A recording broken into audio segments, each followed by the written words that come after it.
What's up?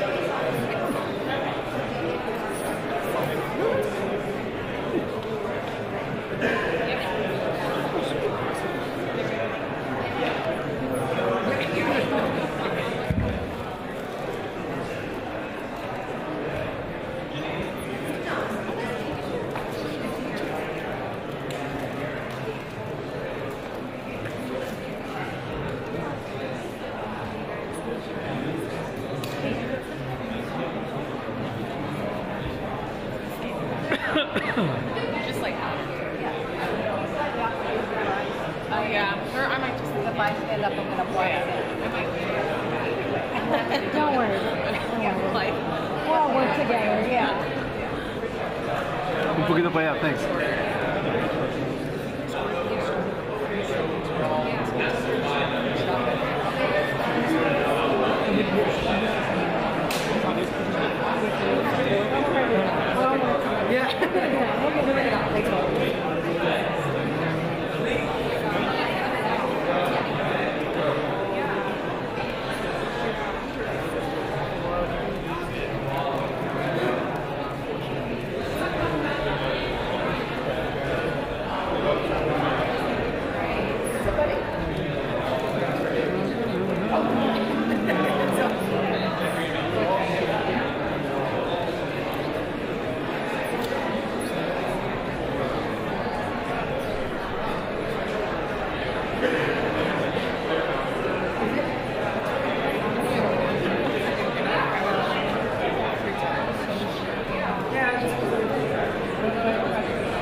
Shake it out a bit.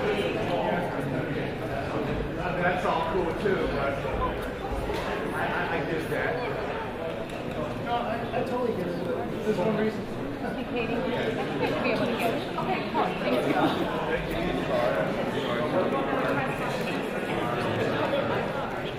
I see it's up for a time, but I guess it's like all the time. I totally get that.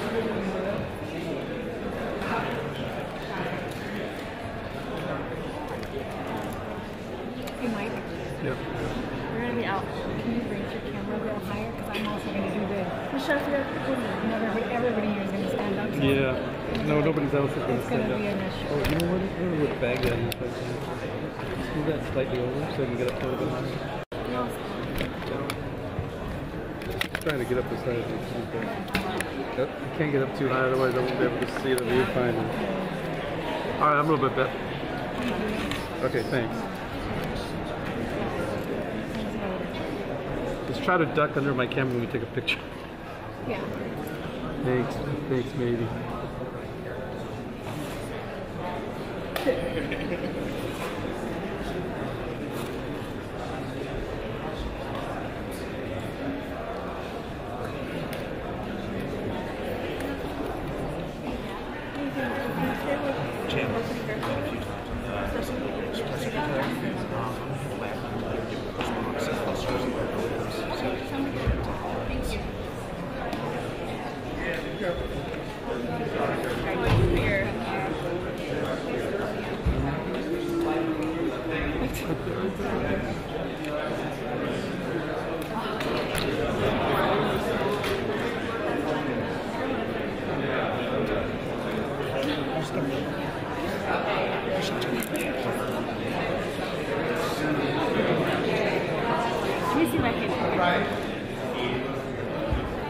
You're good right there, maybe.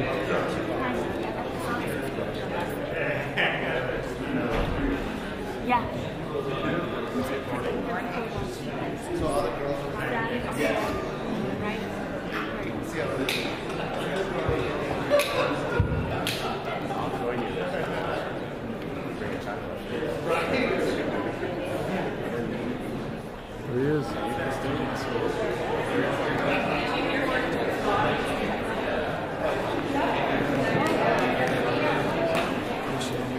Thank you guys. Thank you all.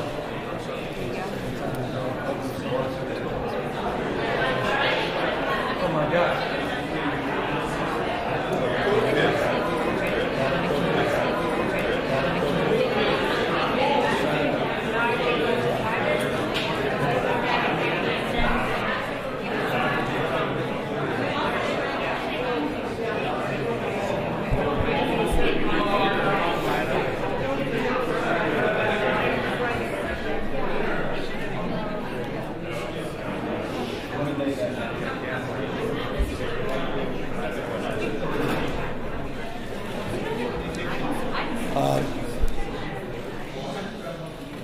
Let me first and most importantly thank the extraordinary turnout, legislative leadership of the state, the Speaker, the Pro Tem, respective members of the Assembly and the Senate, statewide constitutionals, the Lieutenant Governor.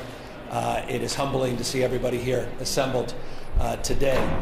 I want to give some context to this moment and an expression of why we're here, why I'm here, and why I moved forward just moments ago with an executive order advancing a moratorium on the death penalty in California.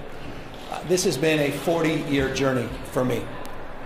This is a journey that began with an introduction of an elderly man named Pete Pianesi. He was about 10 or 11 years old, and my grandfather introduced me to Pete. My grandfather had made it a life pursuit to address the injustice of Pete's arrest and prosecution for a crime he did not commit. Pete later became known as the bum rap kid. He was set up by the mob, set up to be executed, save for one individual on a jury that held out just on moral grounds, was absolutely convinced in Pete's guilt, sentenced Pete to 2 life sentences, but did not believe in the death penalty. Pete Pianesi would not have survived had it not been for that individual. That pursuit of my grandfather led to these halls here at the Capitol and to his relationship and friendship with then Governor Pat Brown. To provide Pete a rehabilitative pardon. He was paroled from Folsom Prison, but he didn't get the full pardon. My father took that cause up years later as a member of the California Court of Appeals. He went in front of the prison board. He then appealed to his friend, Governor Jerry Brown, for that full pardon of Pete Pianesi. That was made much easier because in 1977, 40 years after Pete Pianesi's arrest in 1937, a guy by the name of Jimmy the Weasel Fratiani turned state's evidence, acknowledged that he was a hitman for the mob, and they had set up Pete. With that new evidence, the pardon was advanced. I was a young man learning that life story, and I also got to know Pete up into his dying days. And I also had the opportunity in that spirit to start thinking and to reflect on the death penalty, on its purpose, and on the passion that arises when we debate the issue. I had the opportunity for the course of years to listen to people on all sides of the aisle, visited San Quentin, went on death row, met in San Quentin a young man that was there that I went to high school with. I said, "Do you remember me?" The warden said, "He's actually a pretty good kid, but he killed his mom." I had a foster brother that spent time in San Quentin for crack cocaine dealing. Got to understand the racial disparities and 5-year mandatory minimum sentences for crack cocaine versus 5,000 grams of powder cocaine that would require that same minimum mandatory. I've gotten a sense over a course of many, many years of the disparities in our criminal justice system. I've heard from experts that have laid claim to what I think is a fair assessment of our criminal justice system, that it's a lot better to be rich and guilty than poor and innocent. We see those disparities manifest in reforms, and we see those disparities manifested in our politics every single day. We're living in an environment where We're seeing the manifestation of a lot of this politics, the politics of fear, the politics of anger, the politics of grievance. Very familiar to all of us here in California. I lived through the super predator generation. 3 strikes and you're out. We went to this mass over-incarceration, and now the pendulum's swinging in a new direction.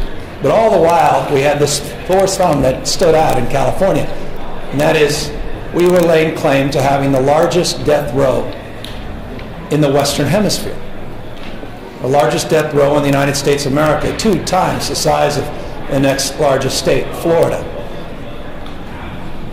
And it didn't necessarily square, and doesn't necessarily square with, I think, the values that are represented in the folks behind me and represented in the hearts and minds of tens of millions of Californians. I think we're better than this. I believe in justice. I believe that crimes are so heinous that people should spend the rest of their life in prison. I have deep empathy for victims of crimes, and I believe in justice. But I'll never forget a young girl I, on a weekly basis, spent time in schools in San Francisco, said, so what you guys are telling me, she wasn't speaking to me, but more broadly because she had an assignment about the death penalty, she says, what you're saying to us as adults, that it's not right to kill, yet that's exactly what you're doing. This was literally my first term as mayor. It was around the time we had our last execution in California, 2006. We have 737 people on death row today. 120 people have died, either of suicide or natural causes, including someone last week. Just 13 have been executed. And you as taxpayers, you have spent $5 billion. $5 billion since we reinstated the death penalty in this state. What have we gotten for that? You had someone just last year that was released from death row after serving 26 years in San Quentin. You had someone in 2005 after spending 26 years, Patrick Croy, who was exonerated for the crime he committed. Since 1978 in this country, 164 people have been exonerated from death row, 5 now in California. What we're being tasked to do, and let me sum up, in California is to consider the following. To consider executing more people than any state in modern American history. To line up human beings every single day for execution for 2+ years. To line people up to be executed, premeditated, state-sponsored executions, 1 a week for over 14 years. That's a choice we can make, or we can make, I think, a more enlightened choice to advance justice in a different way. There was a National Academy of Science report that came out that estimates 1 out of every 25 people on death row is innocent. If that's the case, that means if we move forward executing 737 people in California, we will have executed roughly 30 people that are innocent. I don't know about you. I can't sign my name to that. I can't be party to that. I wouldn't be able to sleep at night. There are innocent people on death row. There are guilty people on death row. And those people are not going to be let out by this act. They will be held to account. But we don't want to join Saudi Arabia. We don't want to perpetuate what's happening in North Korea. We don't want to be part of what's happening in Iran and Iraq and China, Somalia, Pakistan, and Egypt. By the way, those were the countries, those last 5, that joined the United States of America in executing more of their citizens than any other nations on planet Earth. 3 out of 4 nations in the world know better and are doing better. They've abolished the death penalty. It's time California joined those ranks.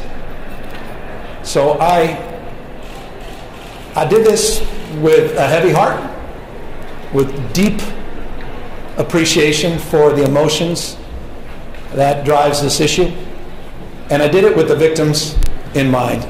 And let me end with this. I have sat down this last week in a very intentional way with victims that represents all sides of this issue.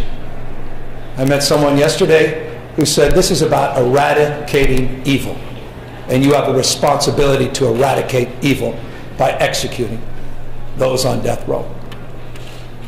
I met a mother who said, how dare you?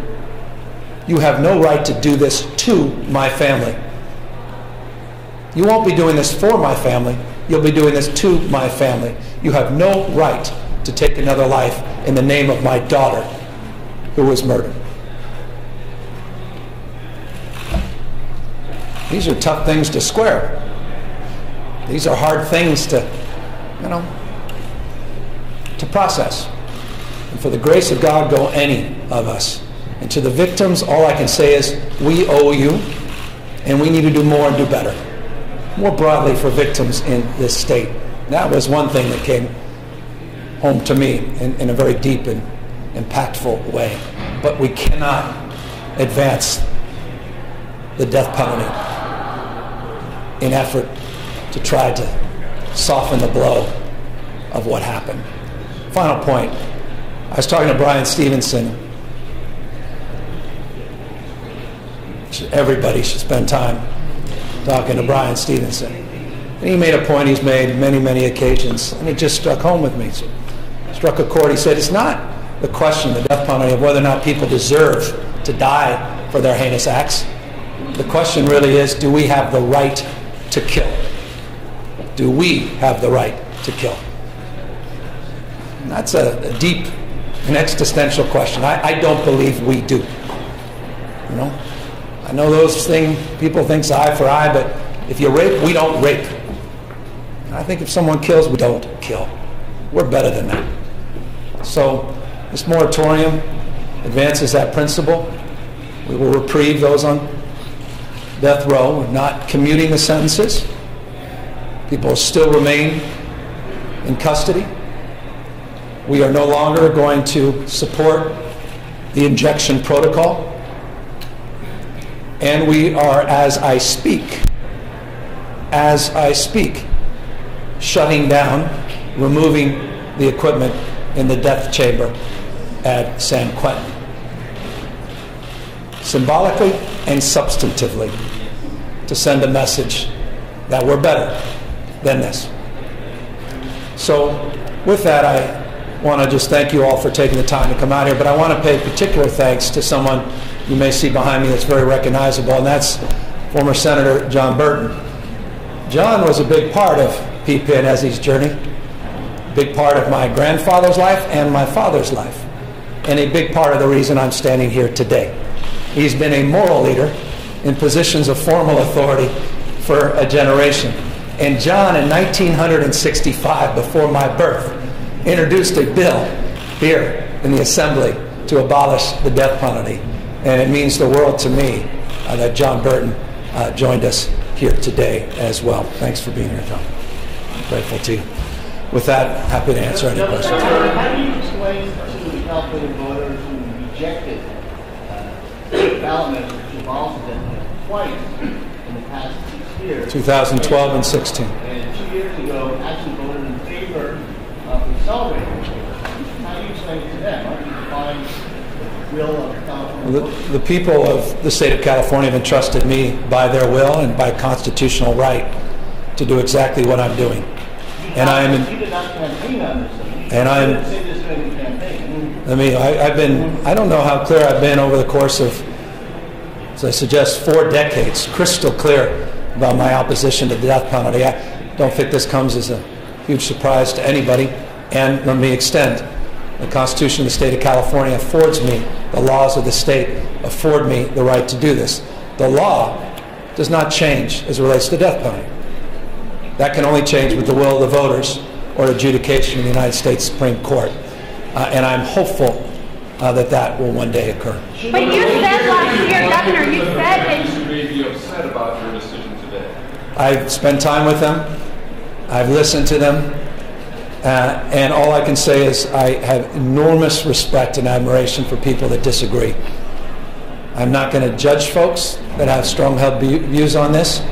And for those victims, all I can say is that I, as a father of 4, I can't even conceive of their pain, can't even conceive of their suffering, can't even conceive of how they process the entire system of justice, let alone the issues related to the death penalty, and how every time these issues come up, once again it opens up those wounds. And so my heart goes out to each and every one of them, and having heard from victims that feel very strongly on all sides of this issue, I can only express that people have deeply held beliefs that are very personal, and one must respect those beliefs. Governor, you said last year. I'm sorry. I've been meeting, well, over the course of years, I've been meeting with dozens and dozens of victims over the course of the last few days with a dozen or so victims, maybe perhaps more. You said last year, you said...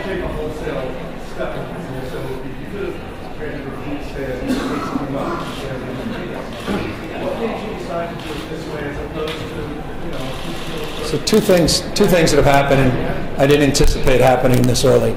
Next month, I was being asked the question of whether or not I would support the previous administration's effort to advance the injection protocol that CDCR had put up. I would be lying if I said I could support that. By definition, that action would have opened up these questions. I'd rather be forthright and transparent. When I ran for office, I said my why. I told every single one of you this. I said my why, my deeper why. Because I wanted to stand up for ideals and strike out against injustice. I've consistently said on ad nauseum occasions that I have strong-held views of opposition to the death penalty, and that I will reserve my right when this comes in front of me to process this in a deep way. I believe I've done that. It's not flippant. I haven't come to this lightly. But that specific action precipitated a decision and a process that is unfolding in real time. Final point. There are 25 people now, 25 that have exhausted all of their appeals. I was 24 just 2 weeks ago. And this question is being called, not likely in the next administration, but likely in this administration. This was not a question that was being called in the previous administration, and that's why I feel compelled to be forthright and honest and to announce my intentions today. You said last year, quote, I don't want to get ahead of the will of the voters. That's right. Isn't that what you're doing right Yeah, now? well, as I said, the will of the voters is also entrusted in me on the basis of my constitutional right to grant a reprieve. I processed this after that individual was found innocent after 26 years of serving on death row, after the protocol came to me in a much faster period of time. I've had to process this in a way that I didn't frankly anticipate a few months ago. It was an abstract question. It's a very real question. Remember, the backstop for an execution, for taking of another life, is the governor of the state of California. And with respect to everyone here, when I was standing on this side and I wasn't standing here, it was an intellectual conversation. It's a very emotional place that I stand in. And so I am expressing this not from a paradigm of politics. It's not a situational conversation for me. This is about who I am as a human being. This is about what I can or cannot do. To me, this is the right thing to do. Governor, do you expect it to influence or you hope it influence other states? And do you see this as a sort of a standalone thing, or is it some sort of sweeping? California's too big. It's a quarter of the nation's incarcerated, at least on death row. This is not like a lot of states in the past, 4 people, 3 people. It's 737 people, largest death row in the Western Hemisphere. I think California has played an outsized role in criminal justice reform, and it's played an outside role in terms of an aggressive, fear-based approach to incarceration. So we've been on both sides of this. I hope this will prevail as a conversation anew on the death penalty in this country. Governor, sorry, President Trump for overexerting his executive authority, his executive orders. Aren't there any parallels to what you're doing today? No, I think I mean, the law is the law. This is crystal clear. The Constitution of the state of California provides the governor the ability to reprieve, the ability to do this moratorium. I don't think there's any ambiguity, and with respect, I think you'll be hard-pressed to find, you'll certainly find one or two legal experts, but you'll find overwhelming majority of legal experts that feel we are on firm legal ground. Yeah. Do you expect this to be on the ballot in 2020 first, and then secondly, do you think the California Supreme Court should process any more appeals? Well, you could ask the Chief Justice how much time they're spent on just the death issue. In an ideal world, we wouldn't be prosecuting death any longer. Now, I could process that through commutation steps, but as you know, Governor Brown had 10 commutations overturned in December. There was no public announcement or reasoning from the court. We need to understand that more fully before we move forward with next steps, potentially around commutation. Accordingly, there are a number of people behind me that have introduced, one individual, Mark Levine, others co-sponsored a constitutional amendment that potentially could place this on the 2020 ballot, and that will be determined through their legislative process, and if it indeed goes on the ballot, I certainly would be supportive. So you support putting it on the ballot?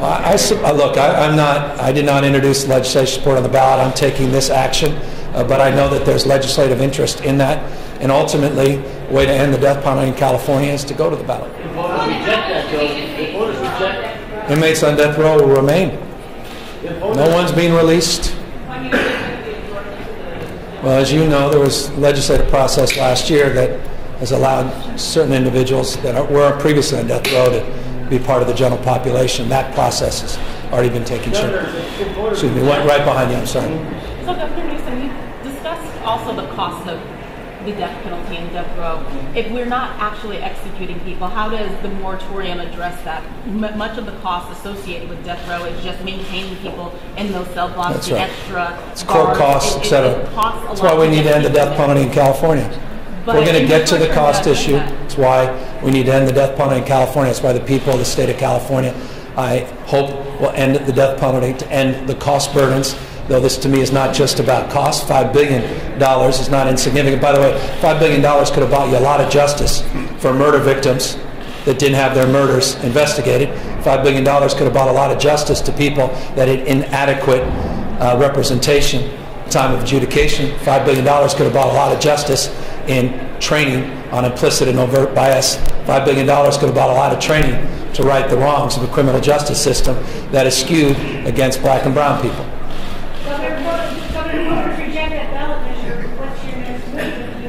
Look, I'm announcing what I'm announcing today. We can get to the next steps. My ultimate goal is to end the death penalty in California. My right, my constitutional right, afforded to me by the people of the state of California is to advance the reprieve, this moratorium today. I have the right to shut down the death chamber at San Quentin. I'm doing that. I have the right to no longer support the injection protocols that were established by the previous administration. I'm doing that. I'm exercising the rights I have today. And to the extent that I have a right to move forward with commutations, that's a next step, and that will be considered. To the extent that I have a right as an individual and as a governor to support efforts to repeal the death penalty subsequently, either through voter initiative or through, I think, constitutional framework that ultimately I think should be addressed at the Supreme Court, the U.S. Supreme Court, certainly we'll consider that as well. Governor, do you... I'm trying to understand why you changed your mind this. Again, you were campaigning last year, not just that you were going to get ahead of the will of the voters, but that you respect what the electorate said by enforcing and implementing. And I respect my right. So you guys can. I've made it. Nothing changed my mind. I believe I'm doing the right thing, and to the extent that this issue is coming faster and sooner, and that I would be entrusted for executing 25 human beings, I can't do that. You want the answer to the question, it may not be the answer you're looking for. I cannot sign off on executing hundreds and hundreds of human beings, knowing that among them will be innocent human beings, regardless of whether or not you apply a point of view that is consistent with that. I respect anybody's difference of opinion. It's not an abstract question any longer. 25 people have exhausted all of their appeals. The protocol on the injection, those appeals are all but exhausted. This question is real. This question now is being presented to me, not as an abstract question, but as a question that goes deep to who I am and what I believe. And I believe the death penalty is wrong, and I'm exercising my right, pursuing to the voters, the will of voters, and the Constitution to do that right. I'm sorry?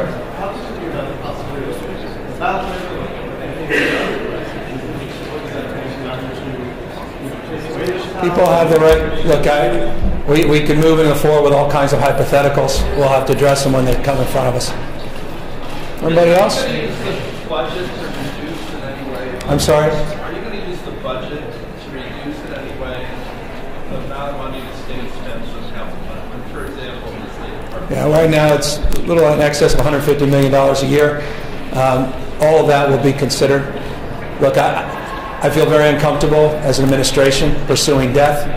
I would like to end that system. So as I suggest, we will consider all options moving forward. I've been very clear about what I've done to date. I've also been clear about my opposition for 40 years to the death penalty. I hope that's consistent with the expectations many had that elected me last year. I'm gratified by those that have different points of view and express no ill will to those who have very strong feelings about this issue. I thank you all very much for your time and attention, and for everybody that is assembled around me here today. Thank you all very, very much.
Where's the other one?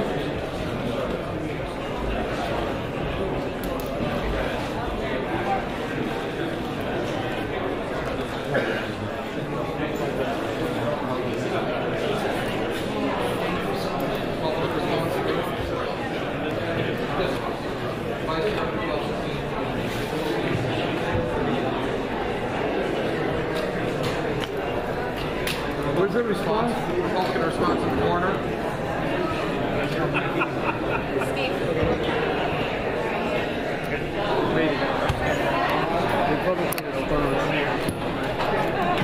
Right here, right here. Right that corner over there.